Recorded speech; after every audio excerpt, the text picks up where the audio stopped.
check that out. A 1961 repunched mint mark. It's really significant. You can actually see that other D really clearly. Hey everybody, this is Cadroll Hunter, and I've got a box here full of goodies. I don't even know what's in here. It's a total surprise. So let's dig in and find out. Stay tuned.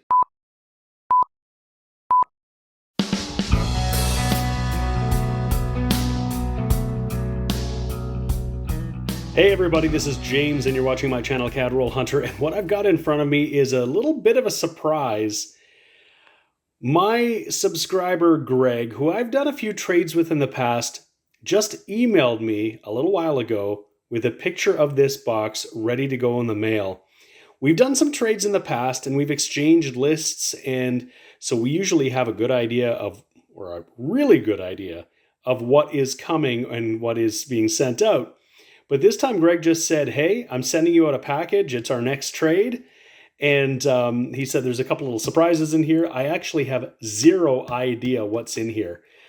And so I'm excited about it. And all he said was trade him in Canadian coins, face value, what he sent me here in US coins. So that's what we've done in the past, is Canada for US, just face value for face value. So he sends me a quarter, I send him a quarter. If it's silver, it's silver. If it's not, it's not. We've just basically done that face value trade, which has been really awesome, hopefully for both of us. But in this case, I didn't send him a list and say, here's what I want. And he didn't tell me what he sent me. So I've got to get into this box to actually see what is here. So I've opened this up. The custom certificate on the front of the package said that it was 50 collector coins valued at $50. But this is a big box, a heavy box, and there is tons of stuff. And there appears to be a list here of a whole lot more than 50 coins. And it looks like we're going to get things started off with some Lincoln cents. This looks pretty awesome. And wow, there's just tons of stuff. It looks like some of the Lincoln cents might have escaped, despite all of the packaging and the bubble wrap that Greg has put in here. So what I'm going to do is carefully get it out of the box, try to get these Lincoln cents out of here without damaging them. It looks like we might have had a bit of a spill. Oh, well, I'll get into that. And these coins have come all the way from New Jersey, the Garden State, and check that out. Greg has sent me a little bit of a reminder of where he's from. So these have come from across the border. So I'm going to get them out. We're going to take a look. I'll look at the list. We'll get a sense of what's in here. And then we'll take a peek at what he sent. So I've got a bunch of these tubes out. It looks like we've got Lincoln cents, we've got Jefferson nickels, we've got some dimes and some quarters. That's awesome. And here's a bunch of the pennies. I can see what happened here is that one of these, somehow the lid came off and the pennies got out. But they're all here, I'm sure. They didn't get out of the box. The box is well packaged. So I'm just going to have to carefully extricate them. And then it looks like we got a little something extra here. And I'll come back to this because there's a bit of a story here I'd like to share with you. So here are all the Lincoln cents that have spilled out. And you can see that many of these are in just beautiful mint state uncirculated coins. Just look at the shine on these. Most of what I can see here are newer Shield cents. There are some older Lincoln memorials here.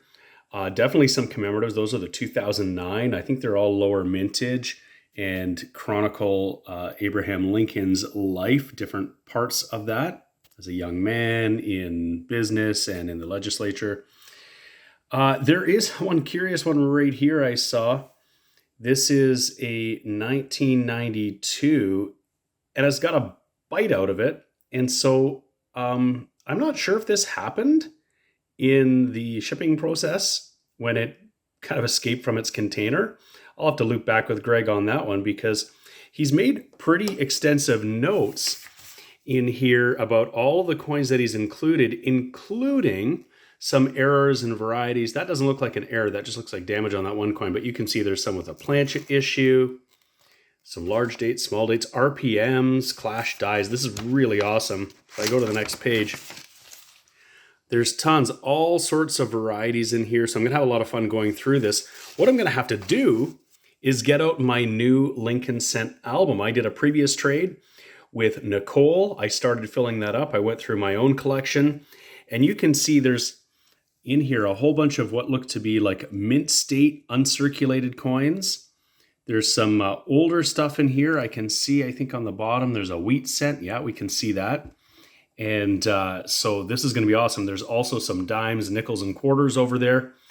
So I've got the album out. This is only going to go to 1995. So I might have to get another album because I have a feeling that with Greg's help, I'm going to go a pretty far way to filling up my collection well beyond 1995. And hopefully we can make some good work in here. Now, based on what I already had in my collection, some of the coins that I got from Nicole, I've already done a good job in the early years, particularly in the 30s, the 40s, and the 50s. But once I get to early on here, you can see there are lots of holes. However, just glancing at the list that Greg had sent, I think we're going to find some coins to go in here. So I'm going to have to sort these out and do this very carefully. All of these coins that are in a mint state, I don't want to touch the face of the coin with my fingers, so I'm going to wash my hands. I am going to only grab them by the edges and try to get them in these albums carefully. I think I'll grab my gloves as well. However, it's really hard to pick up and handle coins with gloves on, but if I'm going to push them into the slots here, I probably want to use a glove on my thumb when I do that. Okay, so I've tubed up all of the bright and shiny pennies that had all gotten loose. All of these ones here are from 1996 and later. These are ones that I don't have a spot for in the Whitman album that I recently got. I got this after my trade with Nicole because I figured some of those early wheat cents needed a good home. Now I'm thinking I might need to get the new album, the 1996 and later. I just talked to Whitman on the phone and they will not ship to Canada from their website. You have to actually call in. When I asked what the shipping was to ship the companion album, it was going to be $61 US to ship a $29 album. So I'm going to have to think about that. What I've got down here are any of the pennies that will go in this album, so 1995 and earlier, as well as some varieties that I want to show you that Greg included. So they won't have spots in any of the albums, but these are really cool. So I want to show you each of these one by one. We'll do this fairly quickly so I don't take up too much of your time because there's a lot of stuff here to go through. I've got two here that I'll show you under the scope. One's a 2016 and one's a 2020. And just by the naked eye, it looks as though they might have scratches on them. But they're not scratches. When you look closer, what these are strike-through errors. So there was something on the planchet when this coin was struck. You'd have to get a loop to really see, but the difference between a scratch and a strike-through, visually speaking, is that the strike-through, that object being on the planchet when it was struck, is not going to have any offset metal on either side, meaning that the fields here are completely flat all the way across around on both sides, whereas a scratch, some of that displaced metal as something came across the surface, will actually be raised across the surface. So this 2016 is in otherwise beautiful shape here, but it's got a strike through. Something was on it when it could have been a staple or something like that. And we'll look at this 2020. Same thing, although it's on this other. It could have been a little piece of wire, fiber, or something like that. Probably looks like something rigid across from the top of Lincoln's head, almost to the rim of the coin over top of Liberty. So those are two pretty cool little errors or varieties.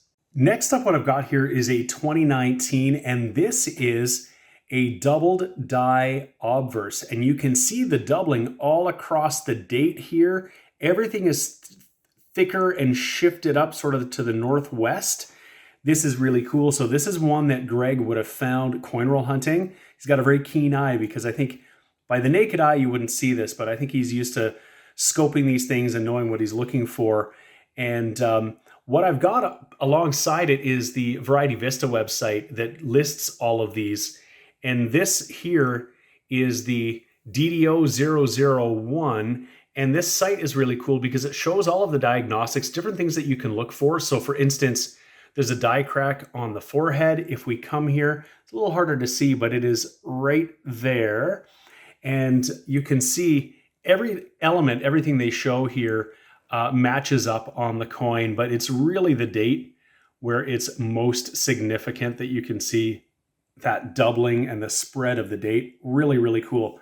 I'm going to flip that up. It's in gorgeous condition looking at it just by the naked eye. I want to preserve it. I'm going to put it in a 2x2 flip because it's not going to have a spot in whatever album I eventually put it in. So I'll put it in my binder, and that's really cool. This is also pretty cool. This is a 2020, and this one actually has a planchet issue. You can see some of this sort of cracking and everything that's on here. So the planchet itself might have been damaged before it was struck. It also might be sort of a byproduct of some of the challenges of striking coins with zinc, but that's a cool one. I'll flip that up. And lastly in this bunch, here's a 2000, but when we put it under the scope and flip it over, what we're looking at is that this is the wide AM. So this was a different reverse that was used. It wasn't intended to be used. It is harder to find. And so that makes it a pretty cool find. Again, something that Greg would have found in circulation, the 2000 wide AM, and he sent it to me, and that's awesome to put in my collection. So I've been making my way through the album, pulling out scents that Greg has sent me and putting them in here.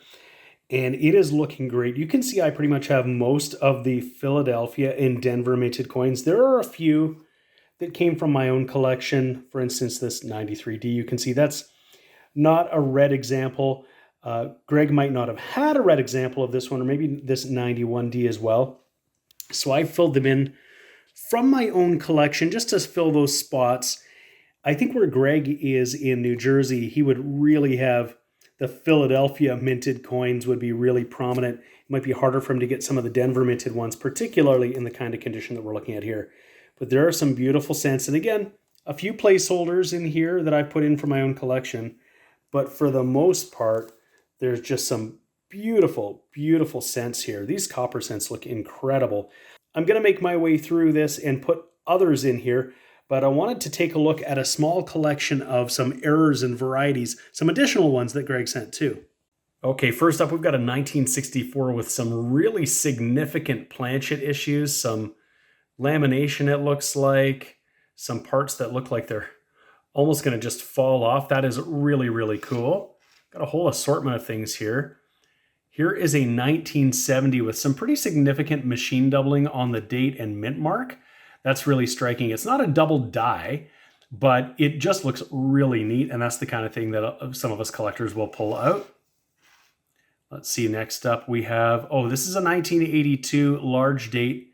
And it's got a little cud on the die rim here. So just down here. And so that's neat. Let's see what else we got here. This is a 1980 also with a cud on the rim. So that is right there. That's really neat.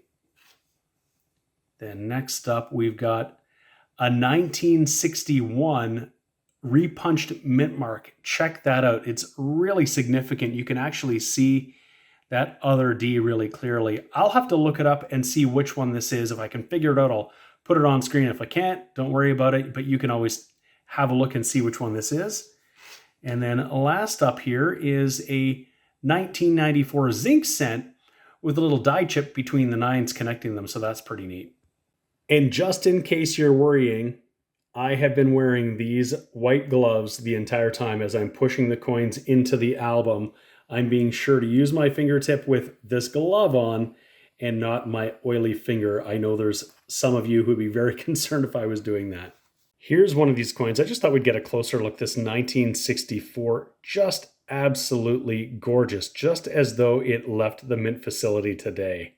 All right, I've just pulled out some more coins from this next tube, and we've got some wheat cents here, and I just have to show you these beauties. We're pulling wheat cents out from the 50s, and look at the shine on these 57, 58 down here, 55s, 56s, just incredible. As I look through here, more in the 50s and into the 40s, and they still have some mint luster. Some of them may be turning a little bit more red-brown as we get earlier, but these are incredible. And as you know, I have a lot of the wheat cents from the 40s and the 50s in the album already, and I've got a few that are already in beautiful condition. But what I'm going to do is, as I go through, if I've got nicer ones, I'm going to remove the older ones or the other ones from here. I'll put them aside. We're just going to try to make this album as good as we possibly can. And that frees up some of these ones for maybe trades with other people who don't have these spots filled. That's really what coin collecting is all about, is improving your collection. And then just like this, maybe trading with other collectors who have things that you don't have, and you can maybe help them out with things you have that they don't have. That's the beauty of trading. Everybody wins. Okay, this is pretty incredible. I just opened up another tube of pennies that Greg sent, and I've laid them all out here, and I have to show you. This is just simply incredible because this is going to fill a whole bunch of spots in my album that I would never likely fill coin roll hunting here in Canada. Check this out. We've got a 1909. There's no VDB on that one. It's a Philadelphia minted 1909. 1910. 1911. 1912. We'll get that one to focus. It's a 1913. 14. 15 Denver. 16 Philly, 16 Denver, 16 San Francisco, 17 Denver, 17 San Francisco, and an 18 San Francisco. And then there are a bunch of other dates down here too into the 20s. So there's a 24S, a 25S, a 28S, that's a 1929 Philly, a 30S, a 33, a 39 Denver, and a 47S. I think these are all going to fill spots in my collection. These are incredible. Some of these older ones, of course, are pretty worn. That's what you would expect. I believe that these would have all come out of circulation. Greg is a prolific coin roll hunter, so he's going through high volumes of coins, and he's been able to pull these out, and these are just his duplicates. I'm sure the ones he has in his collection are perhaps even nicer, but these would be really hard ones to get in excellent condition. But this 1910, look at that. That's got a ton of detail. That's incredible. So I'm going to get these all into the album. We'll take a peek, but this is going to fill a lot of slots. And in fact, we'll just take a little peek here. Now you can see that I've got that 1909 VDB that I got in that trade earlier, but there's a lot of spots on this page that I think are going to get filled in. This is just awesome, and into the next one too. So I'll do that, and we'll take a look at that and see what I've got left to find.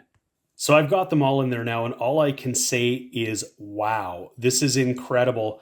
So this album, I haven't had it for very long. I wouldn't have had very many coins to actually put in here until these trades that I've done recently.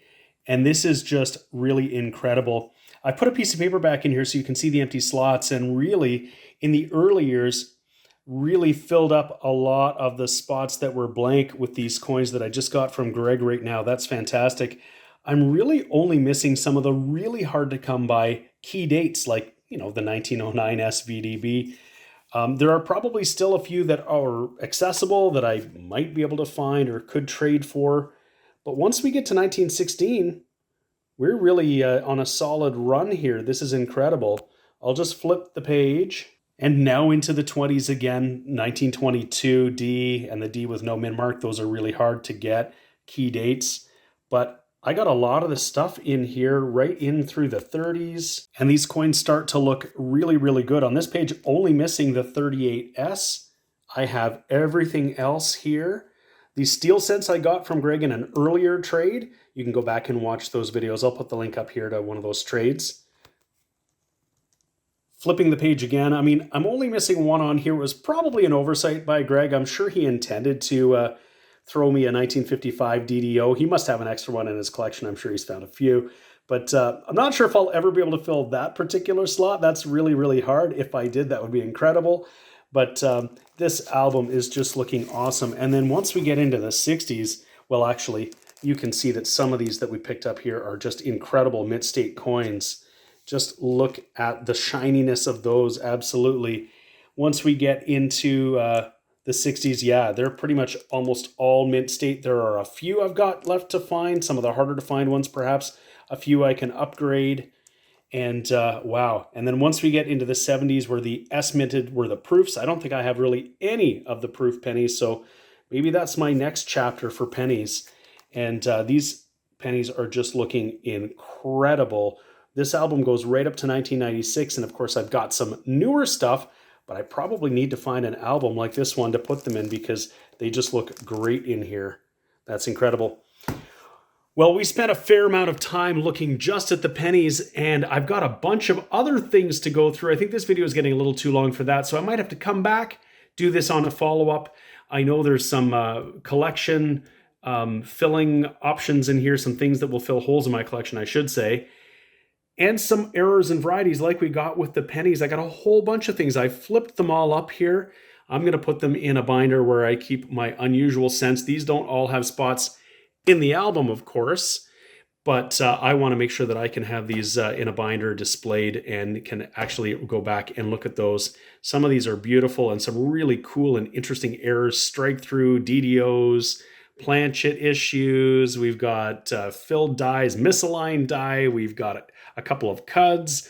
We've got some really exceptional machine doubling on a couple, and the wide AM, the 2000 wide AM, that's really cool. So just incredible. So a huge, huge thanks to Greg for doing this trade with me. Now I've got to reciprocate this, so I'm going to have to go through and find some things to send back to you, Greg, to fill up your collection. But that's the beauty of trading, is that any one collector on their own, particularly for coin roll hunting, some things will take you a long time to find, but you might find two of something different. You might not need two. And that's where finding another collector to trade with is awesome, because you can fill each other's collections out, round them out, fill those holes a lot easier if you're working on a team as opposed to individually. So I got some things from Greg that I could not possibly have found in circulation here in Canada, or certainly not in the kind of shape that these coins are in. Just incredible. And hopefully I'm going to find some things to send him, some Canadian coins that he would have a really hard time finding in New Jersey. Well, thank you so much, everybody, for watching. I hope you really enjoyed this video looking at this trade, particularly looking at some cents from 1909 all the way to 2022 or 2023. Really some incredible stuff here. If you're not already subscribed to my channel and you like this kind of content, please subscribe. That would be great. Don't forget to give this video a like. Hit that like button. That's really helpful. And hit that notification bell so you're notified when my new videos come out. I've got new videos coming out all the time, but you don't want to miss it. So in any case, I always appreciate you watching, leaving comments, letting me know what you think about the videos. Thank you so much for watching, and we'll see you again next time. The sponsors of today's video are Lighthouse Canada and the Charlton Press. Lighthouse Canada is the leading supplier of high-quality numismatic supplies in Canada, and the Charlton Press is the leading publisher of coin and paper money catalogs and price guides for Canadian collectors. Go check out their online stores today and use the exclusive discount code CRH20 for 20% off all your purchases.